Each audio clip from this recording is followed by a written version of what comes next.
લોકસભાની ચૂંટણીના અનુસંધાનમાં દાહોદ ટાઉન એ ડિવિઝન પોલીસ દ્વારા પોલીસના જવાનો સાથે દાહોદ ટાઉન એ ડિવિઝન પોલીસ સ્ટેશન વિસ્તારમાં ફૂટ પેટ્રોલિંગ કરવામાં આવ્યું હતું. દાહોદ જિલ્લામાં તારીખ 7 મે ના રોજ લોકસભા 2024ની ચૂંટણીનું મતદાન થનાર છે, જેને હવે ગણતરીના દિવસો બાકી રહ્યા છે.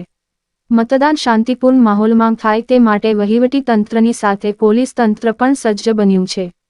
ત્યારે લોકસભાની ચૂંટણીને અનુલક્ષીને દાહોદ ટાઉન એ ડિવિઝન પોલીસ દ્વારા પોલીસ ફોર્સના જવાનોને સાથે રાખીને દાહોદ ટાઉન એ ડિવિઝન પોલીસ સ્ટેશન વિસ્તારમાં ફૂટ પેટ્રોલિંગ કરવામાં આવ્યું હતું.